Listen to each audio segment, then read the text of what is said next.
Hello दोस्तों, स्वागत है आपका मेरे यूट्यूब चैनल परीक्षा प्लान में। तो कैसे हैं आप लोग? आई होप अच्छे होंगे। तो जैसा कि आप लोगों को पता है कि रीट लेवल 2 के लिए एसएसटी के इम्पोर्टेंट क्वेश्चन की मैं प्रैक्टिस करवा रही हूं और रीट के एसएसटी के प्रीवियस ईयर के सभी क्वेश्चन मैं सॉल्व करवा चुकी हूं। मैंने 2011 वाले पेपर से शुरुआत की थी और 2022 तक जितने भी पेपर हुए हैं उन सभी के एसएसटी के क्वेश्चन मैं सॉल्व करवा चुकी हूँ।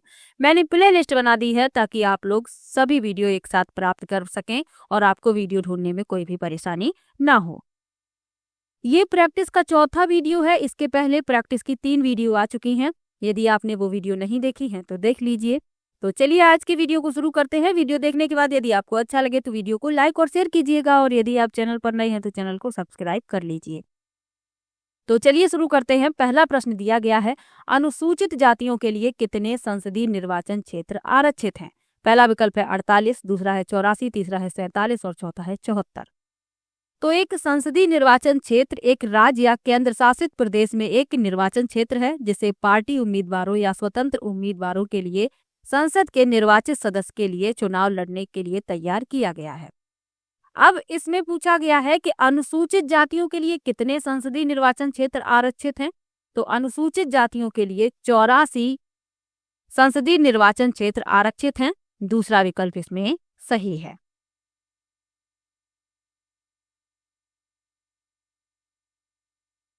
अब यदि पूछ लिया जाए कि अनुसूचित जनजातियों के लिए कितने संसदीय निर्वाचन क्षेत्र आरक्षित हैं, इसमें तो अनुसूचित जातियों के लिए पूछा गया है। अनुसूचित जनजातियों के लिए यदि पूछ लिया जाए तो अनुसूचित जनजातियों के लिए 47 संसदीय निर्वाचन क्षेत्र आरक्षित हैं। ये भी आपको याद रखना है। अनुसूचित जातियों के लिए 84 और अनुसूचित जनजातियों के लिए 47। चलिए अगले प्रश्न पर चलते हैं।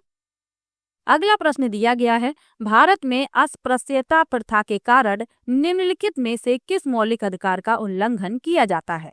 पहला विकल्प है समानता का अधिकार, दूसरा है स्वतंत्रता का अधिकार, तीसरा है शोषण के विरुद्ध अधिकार और चौथा है संवैधानिक उपचारों का अधिकार। तो भारत में अस्पृश्यता प्रथा के कारण समानता के अधिकार का उल्लंघन किया जाता है। पहला विकल्प इसमें सही है। समानता का जो अधिकार है यह अनुच्छेद 14 से 18 तक बताया गया है और अनुच्छेद 17 में अस्पृश्यता का उन्मूलन और इसके अभ्यास का निषेध है। तो ये भी आपको याद रखना है, ये भी पूछ लिया जाता है। तो इसमें पहला विकल्प सही हो जाएगा। मौलिक अधिकार 6 हैं और 6 मौलिक अधिकार आपको याद रखने हैं। तो 4 यहाँ पर लिखे हुए हैं। समानता का अधिकार ये अनुच्छेद 14 से 18 तक है। स्वतंत्रता का अधिकार ये अनुच्छेद 19 से 22 तक है। शोषण के विरुद्ध अधिकार ये है अनुच्छेद 23 और 24 में। संवैधानिक उपचारों का अधिकार ये अनुच्छेद 32 में है और 2 और जो बचे हुए हैं, धार्मिक स्वतंत्रता का अधिकार ये अनुच्छेद 25 से 28 तक है और संस्कृति और शिक्षा संबंधी अधिकार ये अनुच्छेद 29 से 30 तक है। तो ये सब आपको याद रखना है। और जो अस्पृश्यता है, अस्पृश्यता का उन्मूलन और इसके अभ्यास का निषेध ये बताया गया है अनुच्छेद 17 में और समानता के अधिकार में। इसमें पहला विकल्प सही हो जाएगा। चलिए अगले प्रश्न पर चलते हैं। अगला प्रश्न है, भारत के संविधान के अनुसार निम्नलिखित में से कौन सा मौलिक अधिकार नहीं है? पहला है शिक्षा का अधिकार, दूसरा है शोषण के विरुद्ध अधिकार, तीसरा है धर्म की आजादी का अधिकार और चौथा है संपत्ति का अधिकार। तो अभी आपको मैंने 6 मौलिक अधिकार बताए थे जिसमें संपत्ति का अधिकार नहीं था, तो यही इस प्रश्न का उत्तर हो जाएगा। जो संपत्ति का अधिकार है ये कानूनी अधिकार है, मौलिक अधिकार नहीं है। तो ये भी आपको याद रखना है। चलिए अगले प्रश्न पर चलते हैं। अस्पृश्यता के आधार पर भेदभाव को संदर्भित करती है। पहला विकल्प है शारीरिक विकलांगता, दूसरा है लिंग, तीसरा है जाति और चौथा है वंश। तो पूछा गया है कि अस्पृश्यता किसके आधार पर भेदभाव को संदर्भित करती है? तो ये जाति के आधार पर भेदभाव को संदर्भित करती है। तीसरा विकल्प इसमें सही हो जाएगा। चलिए अगले प्रश्न पर चलते हैं।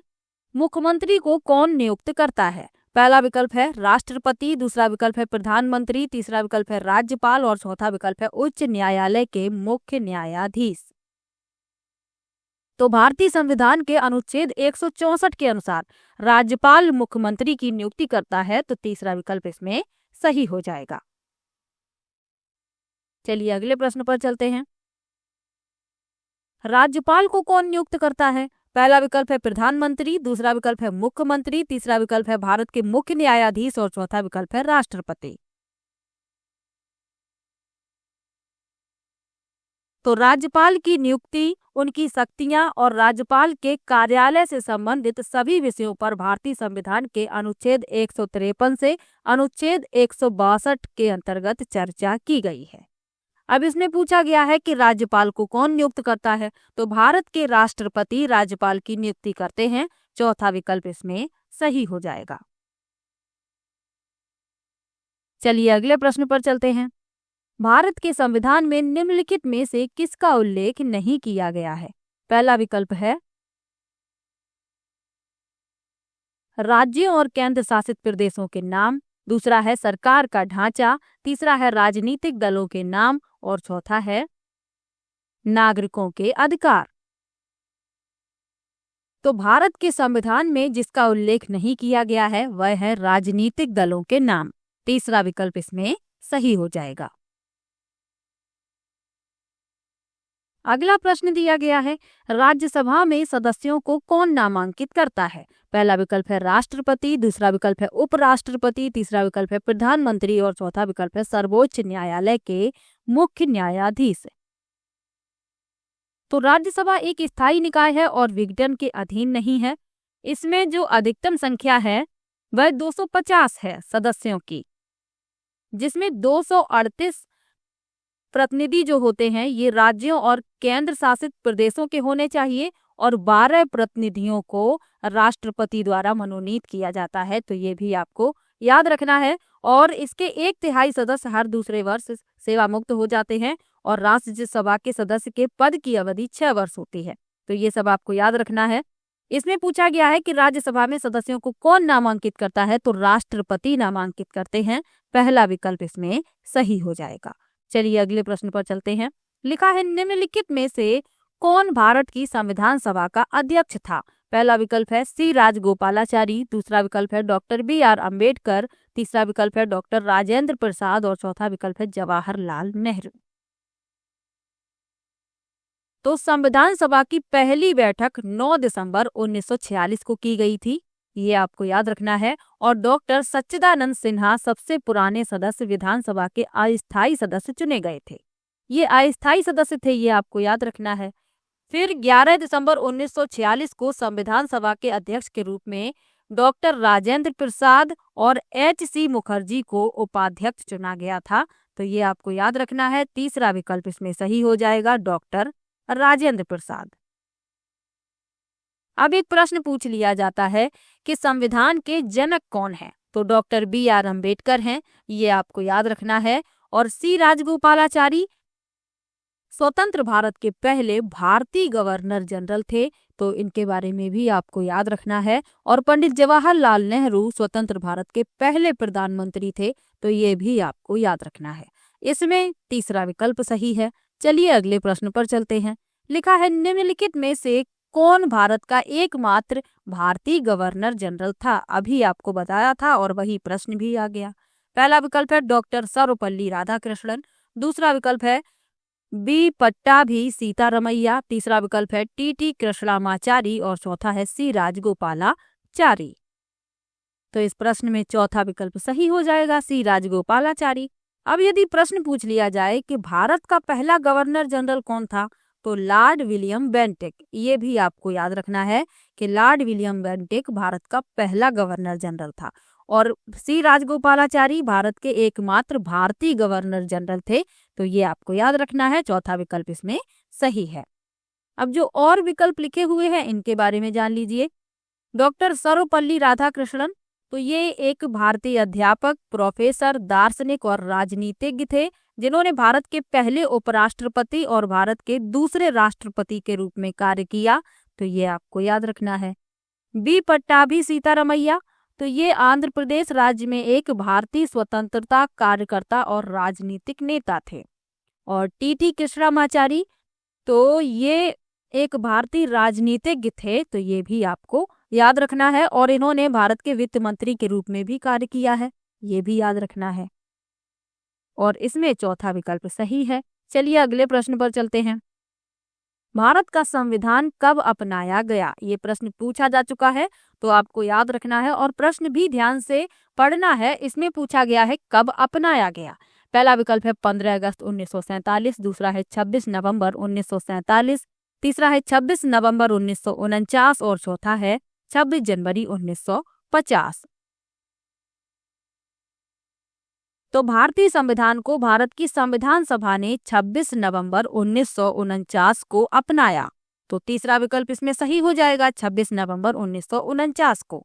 इसमें यही पूछा गया है कि कब अपनाया। अब यदि प्रश्न पूछ लिया जाए कि कब लागू किया गया, तो लागू किया गया 26 जनवरी 1950 को। दोनों ही बातों में आपको अंतर याद रखना है। और प्रश्न यदि ये पूछा जाए तो आपको पहले प्रश्न ध्यान से पढ़ना है कि प्रश्न में क्या पूछा गया है। तो इसमें तीसरा विकल्प सही हो जाएगा, 26 नवंबर 1949। चलिए अगले प्रश्न पर चलते हैं। निम्नलिखित में से किसने भारत की रियासतों को एकीकृत करने में निर्णायक भूमिका निभाई थी? पहला विकल्प है जवाहरलाल नेहरू, दूसरा विकल्प है सरदार वल्लभ भाई पटेल, तीसरा विकल्प है डॉक्टर BR अम्बेडकर और चौथा विकल्प है C राजगोपालाचारी। तो देसी रियासतें देसी शासकों वाली थी, जिन्होंने अंग्रेजों के साथ संधि कर ली थी। तो इसमें पूछा गया है कि किसने भारत की रियासतों को एकीकृत करने में निर्णायक भूमिका निभाई? तो सरदार वल्लभ भाई पटेल ने। दूसरा विकल्प इसमें सही हो जाएगा। चलिए अगले प्रश्न पर चलते हैं। निम्नलिखित में से कौन भारत के संविधान की समवर्ती सूची के मामलों में कार्य करता है? पहला विकल्प है केंद्र और राज्य सरकारें, दूसरा है राज्य सरकारें और स्थानीय सरकारी निकाय, तीसरा है केंद्र शासित प्रदेश और चौथा है स्थानीय सरकारी निकाय। तो भारतीय संविधान में समवर्ती सूची की अवधारणा ऑस्ट्रेलिया के संविधान से ली गई है, ये आपको याद रखना है। इसमें पूछा है कि कौन भारत के संविधान की समवर्ती सूची के मामलों में कार्य करता है? तो केंद्र सरकार और राज्य सरकारें। पहला विकल्प इसमें सही हो जाएगा। चलिए अगले प्रश्न पर चलते हैं। निम्नलिखित में से कौन भारत की संविधान सभा में मसौदा समिति के अध्यक्ष थे? पहला विकल्प है C राजगोपालाचारी, दूसरा विकल्प है डॉक्टर BR अम्बेडकर, तीसरा विकल्प है डॉक्टर राजेंद्र प्रसाद और चौथा विकल्प है जवाहरलाल नेहरू। तो मसौदा समिति के अध्यक्ष थे डॉक्टर BR अम्बेडकर। दूसरा विकल्प इसमें सही हो जाएगा। और इन्हें भारतीय संविधान का जनक भी कहा जाता है, ये भी आपको याद रखना है। और इन सब के बारे में आपको इसके पहले मैंने बता ही दिया है। C राजगोपालाचारी ये स्वतंत्र भारत के पहले भारतीय गवर्नर जनरल थे। डॉक्टर राजेंद्र प्रसाद ये संविधान सभा के अध्यक्ष थे। और पंडित जवाहरलाल नेहरू स्वतंत्र भारत के पहले प्रधानमंत्री थे। तो ये भी आपको याद रखना है। इसमें दूसरा विकल्प सही है। अगला प्रश्न है 18वीं सदी में किसके नेतृत्व में बंगाल धीरे धीरे मुगल नियंत्रण से अलग हो गया? पहला है मुर्शिद कुली खान, दूसरा है नादिर शाह, तीसरा है अली वर्दी खान और चौथा है बुरहान उल मुल्क। तो 18वीं सदी में बंगाल धीरे धीरे मुर्शिद कुली खान के अधीन और मुगल नियंत्रण से अलग हो गया। पहला विकल्प इसमें सही हो जाएगा।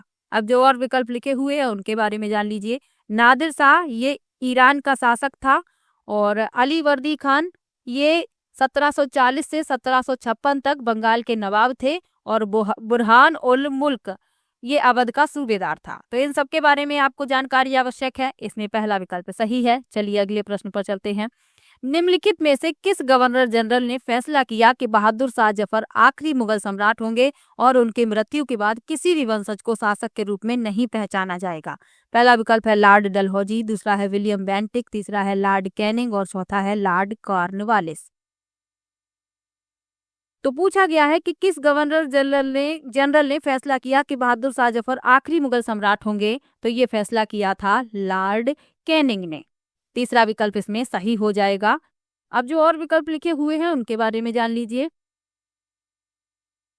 जो लॉर्ड डलहौजी थे तो इन्होंने क्या घोषणा की थी कि बहादुर शाह जफर की मृत्यु के बाद राजा के परिवार को यानी कि इनके परिवार को लाल किले से बाहर स्थानांतरित कर दिया जाएगा और साथ ही उन्हें निवास के लिए दिल्ली में एक और स्थान दिया जाएगा, यानी लाल किले से स्थानांतरित करके उन्हें दूसरे स्थान पर रखा जाएगा। ये घोषणा की थी लॉर्ड डलहौजी ने।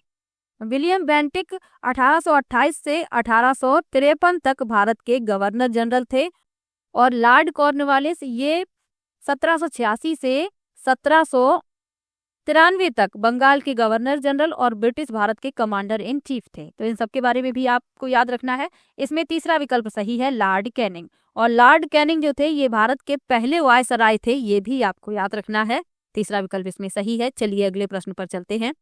लिखा है किस गवर्नर जनरल ने घोषित किया कि अवध पर गलत तरीके से शासन किया जा रहा था और उचित प्रशासन सुनिश्चित करने के लिए ब्रिटिश शासन की आवश्यकता थी। पहला विकल्प है लॉर्ड रिपन, दूसरा है लॉर्ड कैनिंग, तीसरा है लॉर्ड डलहौजी और चौथा है लॉर्ड माउंटबेटन। तो इसमें तीसरा विकल्प सही हो जाएगा, लॉर्ड डलहौजी।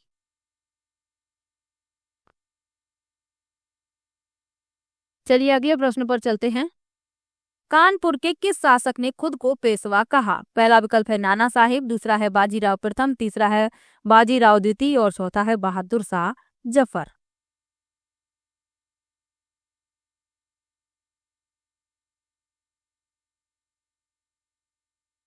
तो कानपुर के किस शासक ने खुद को पेशवा कहा? तो नाना साहिब ने। पहला विकल्प इसमें सही हो जाएगा। बालाजी बाजीराव को नाना साहिब के नाम से जानते हैं, ये आपको याद रखना है। वे भारत में मराठा साम्राज्य के पेशवा थे, ये भी आपको याद रखना है। तो इसमें पहला विकल्प सही है। अब जो और विकल्प लिखे हुए हैं इनके बारे में जान लीजिए। बाजीराव प्रथम छत्रपति साहू के पेशवा थे, जिनकी प्रशासनिक राजधानी सतारा थी। बाजीराव द्वितीय कौन थे? बाजीराव द्वितीय पूना के पेशवा और मराठा रईसों द्वारा स्थापित एक कठपुतली शासक थे। और बहादुर शाह जफर तो ये अंतिम मुगल शासक थे। इनके बारे में भी आपको याद रखना है। इसमें पहला विकल्प सही है। चलिए अगले प्रश्न पर चलते हैं। एडुसेट से क्या अभिप्राय है? पहला विकल्प है वह रॉकेट जिसका उपयोग मानव निर्मित उपग्रहों को सूर्य की कक्षा में स्थापित करने के लिए किया जाता है। दूसरा है सौर मंडल में खोजा गया एक नया ग्रह। तीसरा है एक क्षुद्र ग्रह जो मंगल और बृहस्पति की कक्षाओं के बीच पाया जाता है। और चौथा है एक मानव निर्मित भारतीय उपग्रह।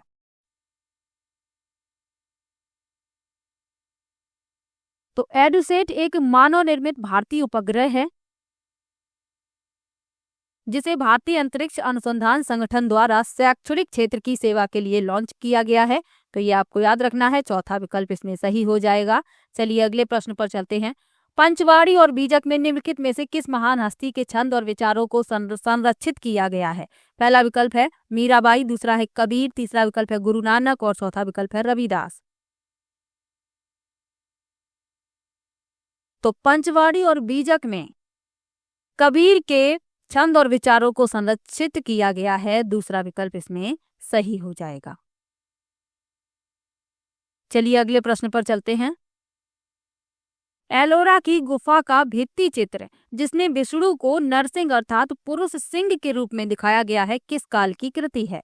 पहला विकल्प है गुर्जर प्रतिहार काल, दूसरा है राष्ट्रकूट काल, तीसरा है चालुक्य काल और चौथा है गुप्त काल। तो एलोरा की गुफा भित्ति का चित्र जिसमें विष्णु को नरसिंह अर्थात पुरुष सिंह के रूप में दिखाया गया है, ये है राष्ट्रकूट काल की कृति। दूसरा विकल्प इसमें सही हो जाएगा।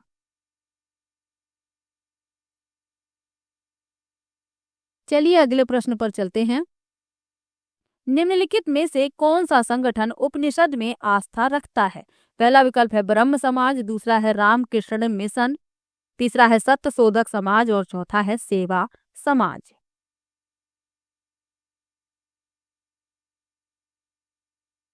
तो पूछा गया है कौन सा संगठन उपनिषद में आस्था रखता है, तो वह है ब्रह्म समाज।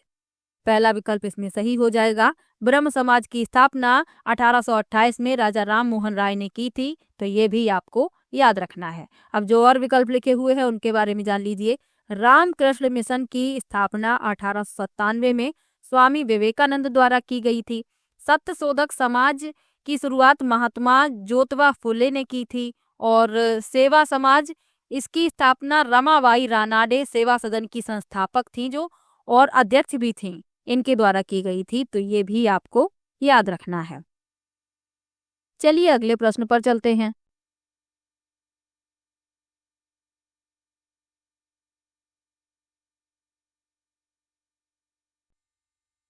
अगला प्रश्न दिया गया है, प्रधानमंत्री का चुनाव कौन करता है? पहला है मंत्रियों की परिषद, दूसरा विकल्प है मुख्यमंत्री, तीसरा विकल्प है सांसद और चौथा विकल्प है सांसद और विधायक।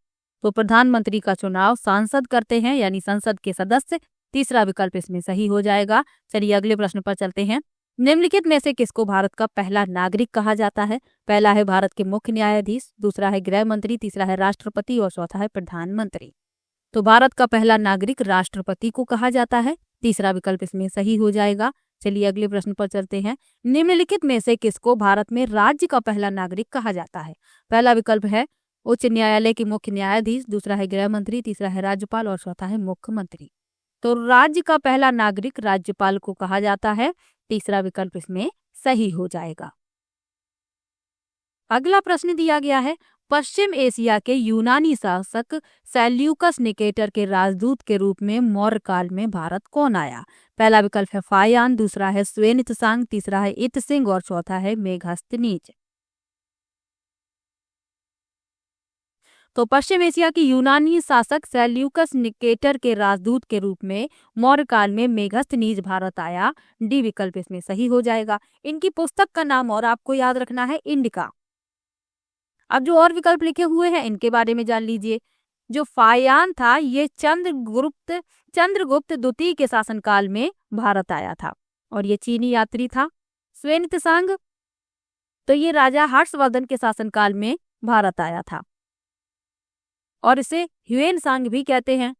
स्वेन-त्सांग भी कहते हैं और ह्वेन-सांग भी कहते हैं, दोनों ही बातें आपको याद रखनी है। और ये भी चीनी यात्री था, ये आपको याद रखना है।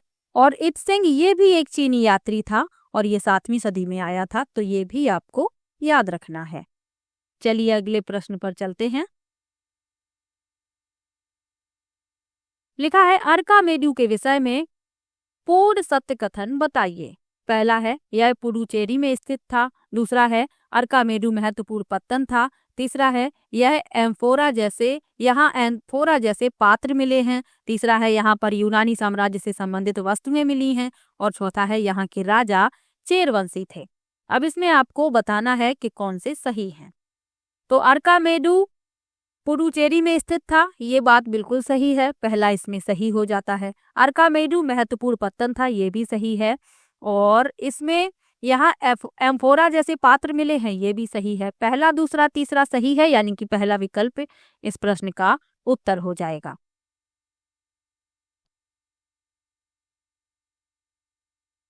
चलिए अगले प्रश्न पर चलते हैं। लिखा है चीनी तीर्थयात्री स्वेन-त्सांग किस राजा के दरबार में रहे थे? अभी आपको बताया भी था। पहला विकल्प है चंद्रगुप्त, दूसरा है समुद्रगुप्त, तीसरा है हर्ष और चौथा है कनिष्क।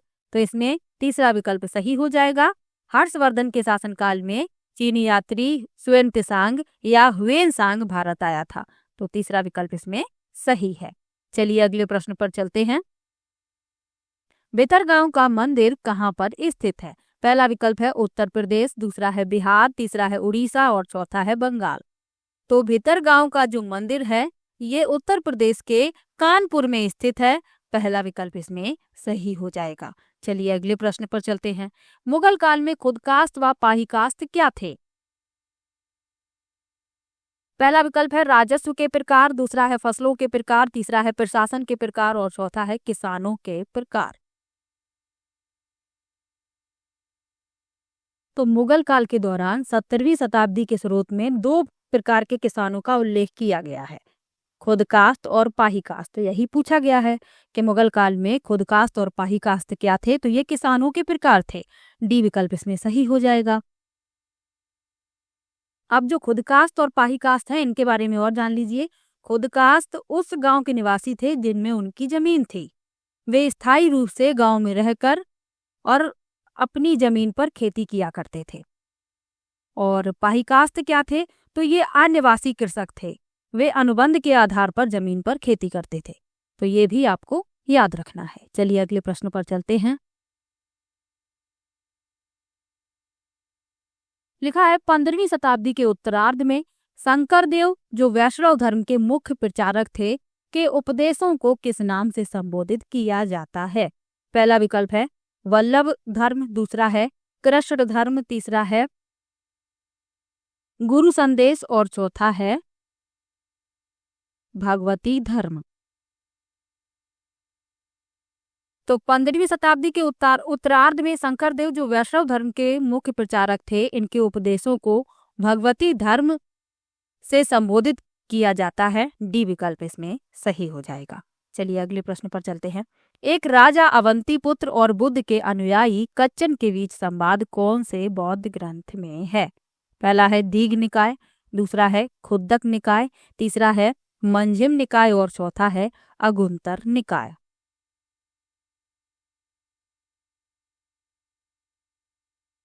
तो एक राजा अवंतीपुत्र और बुद्ध के अनुयायी कच्चन के बीच संवाद है मंजिम निकाय में। सी विकल्प इसमें सही हो जाएगा। अगला प्रश्न है कौन से बौद्ध ग्रंथ में बौद्ध संघ या मठों में रहने वाले लोगों के लिए नियमों का संग्रह था। पहला है विनय पिटक, दूसरा है सुत्त पिटक, तीसरा है अभिधम्म पिटक और चौथा है जातक। तो इस प्रश्न में आपका पहला विकल्प सही हो जाएगा, विनय पिटक। तो विनय पिटक या थेरवाद बौद्ध धर्म के सैद्धांतिक सिद्धांत की पहली पुस्तक का वह पाठ है जिसमें उन लोगों के लिए नियमों और विनियमों का समूह शामिल है जो संघ या मठवासी व्यवस्था में शामिल हुए थे। पहला विकल्प इसमें सही है। चलिए अगले प्रश्न पर चलते हैं। अगला प्रश्न है भारतीय दर्शन की 6 पद्धति में कौन शामिल है। पहला है सत्यार्थ प्रकाश, दूसरा है वैशेषिक, तीसरा है महाभारत और चौथा है उपनिषद। तो भारतीय दर्शन की 6 पद्धति कौन कौन सी हैं। पहली है सांख्य, दूसरी है योग, तीसरी है न्याय, चौथी है वैशेषिक, पांचवी है मीमांसा और छठवीं है वेदांत। तो इसमें जो भारतीय दर्शन की 6 पद्धति में कौन शामिल है ये पूछा गया है। तो इसमें वैशेषिक शामिल है। बी विकल्प इसमें सही हो जाएगा। चलिए अगले प्रश्न पर चलते हैं। मुगल काल में मंजिल आबादी, सिपाही आबादी व मुल्क आबादी का संबंध किससे था। पहला विकल्प है पुस्तक के भाग, दूसरा है जनसंख्या के भाग, तीसरा है राजस्व के भाग और चौथा है प्रशासन के भाग। तो मुगल काल में मंजिल आबादी, सिपाही आबादी व मुल्क आबादी का संबंध है पुस्तक के भाग से। पहला विकल्प इसमें सही है। और किस पुस्तक के ये भाग हैं। तो आयने अकबरी के भाग हैं। और आयने अकबरी की रचना किसने की। अबुल फजल ने की। अब जो मंजिल आबादी है इसका संबंध है राजघराने से। सिपाही आबादी इसका संबंध नागरिक और सैन्य प्रशासन से है। और मुल्क आबादी का संबंध है राज्य के वित्तीय पहलू की जानकारी से। तो इन सब के बारे में भी आपको याद रखना है। ए विकल्प इसमें सही है। चलिए अगले प्रश्न पर चलते हैं और ये आज का आखिरी प्रश्न है। लिखा है महाराष्ट्र के सतारा में समानांतर सरकार की स्थापना कब की गई। पहला है 1941, दूसरा है 1943, तीसरा है 1945 और चौथा है 1947। तो महाराष्ट्र के सतारा में समानांतर सरकार की स्थापना 1943 में की गई। बी विकल्प इसमें सही हो जाएगा। तो 35 प्रश्न आज की वीडियो में लिए हैं। किसी भी प्रश्न में आपको डाउट हो आप कमेंट बॉक्स में जरूर लिखिएगा। और इसके पहले वाली वीडियो नहीं देखी है तो देख लीजिए। और प्रीवियस ईयर के क्वेश्चन तो पेपर से पहले जरूर देख लीजिएगा। तो चलिए मिलते हैं नेक्स्ट वीडियो में। तब तक के लिए बाय बाय। और वीडियो कैसा लगा ये कमेंट में जरूर बताया कीजिए। आपके पॉजिटिव कमेंट मुझे मोटिवेट करते हैं वीडियो बनाने के लिए और मुझे बहुत अच्छा भी लगता है। तो चलिए मिलते हैं नेक्स्ट वीडियो में। तब तक के लिए बाय बाय।